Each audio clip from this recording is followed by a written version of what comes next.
काम करने वालों के लिए सब मौसम बराबर हैं और काहिल के लिए हर मौसम रुकावट है।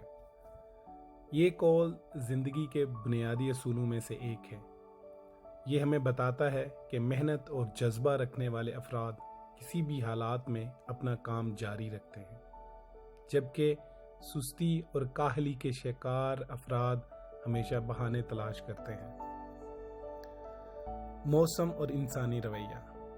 फितरत में मौसम बदलते हैं, गर्मी, सर्दी, बहार, खिज़ां, दुख, तकलीफ, मोहब्बत, खुशी वगैरह।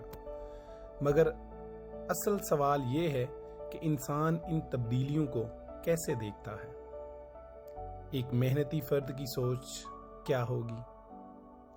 गर्मी हो या सर्दी, खुशी हो या गमी, वो अपने मकसद पर डटा रहता है।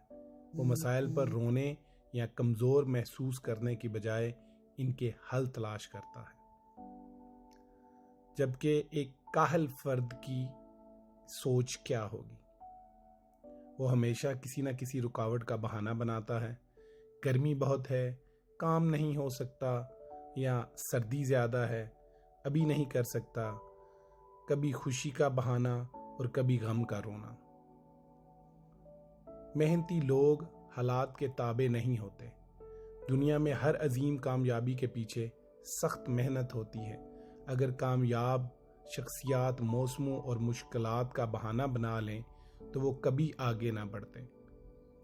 थॉमस एडिसन हजारों बार नाकाम हुए, मगर रोशनी का बल्ब बनाने के लिए मेहनत जारी रखी।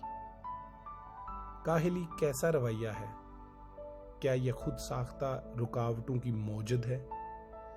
काहिली एक ज़हनी कैफियत है जो इंसान को तरक्की से रोक देती है। वो न सिर्फ मौसम को रुकावट समझता है, बल्कि हालात, ज़हनी दबाव और दूसरे अवामल को भी अपनी काहिली का जवाज़ बना लेता है।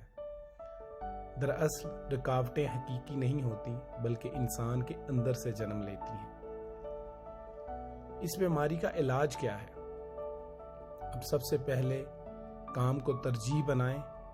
अगर आप वाकई कुछ हासिल करना चाहते हैं तो इन असूलों को अपनाएं। नंबर 1, बहाने छोड़ दें। हालात हमेशा बदलते रहेंगे, मगर आपका अज़्म मुस्तकिल रहना चाहिए। नंबर 2, नज़्म ज़ब्त अपनाएं। कामयाब लोग सुबह जल्दी उठते हैं, वक्त की कदर करते हैं और अपने मकसद पर तवज्जो मरकूज रखते हैं। नंबर 3, मुस्बत सोच पैदा करें। हर चैलेंज को मौका समझें और मौसमों के मुताबिक अपनी हिकमत अमली तय करें। नंबर 4, मकसद वाज़े करें। अगर आपके पास कोई वाज़े मकसद नहीं होगा तो काम करने की तहरीक भी कम होगी। अपने अहदाफ को लिखें और इन्हें छोटे काबिल हसूल मराहल में तकसीम करें। नंबर 5, वक्त की मंसूबाबंदी करें। रोज़ाना का शेड्यूल बनाएं और इस पर अमल करें। वक्त की बेहतर तंजीम से काहली कम होती है और काम करने की आदत बनती है। नंबर 6, छोटे इक़दामात से आगाज़ करें। बड़े काम अक्सर खौफज़दा कर देते हैं, इसलिए छोटे कामों से शुरुआत करें। जैसे अगर आपको कोई मज़मून लिखना है तो पहले इसका खाका बनाएं, फिर आहिस्ता आहिस्ता तफसीलात शामिल करें। नंबर 7, खुद को मुतहर्रिक रखें। वर्जिश, चहलकदमी या किसी दिलचस्प सरगर्मी में हिस्सा लें। जिस्मानी हरकत ज़हनी तवानाई को बढ़ाती है और सुस्ती को कम करती है। नंबर 8, माहौल को बेहतर बनाएं। अपने काम की जगह को मुनज़्ज़म रखें। एक साफ सुथरा और आरामदेह माहौल काम करने की रग़बत पैदा करता है। नंबर 9, खुद को इनाम दें।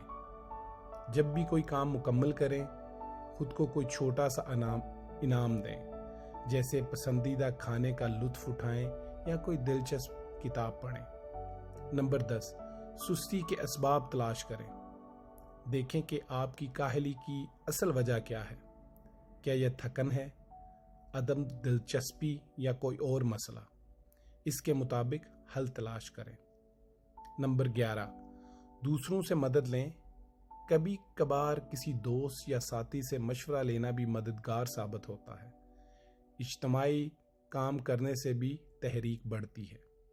نمبر 12، عمل شروع کریں، چاہے چھوٹا ہو یا بڑا۔ سب سے اہم بات یہ ہے کہ کام کو شروع کریں، چاہے وہ چھوٹا ہی کیوں نہ ہو۔ ایک بار جب آپ حرکت میں آ جاتے ہیں تو کام آسان لگنے لگتا ہے۔ یہ قول محض الفاظ نہیں ہے بلکہ ایک حقیقت ہے۔ جو لوگ کام کے عادی ہوتے ہیں وہ کسی بھی حالات میں اپنا سفر جاری رکھتے ہیں، جبکہ جو بہانے بنانے میں وقت ضائع کرتے ہیں وہ ہمیشہ رکاوٹوں کے شکنجے میں رہتے ہیں۔ اللہ تعالیٰ آپ کا حامی و ناصر ہو۔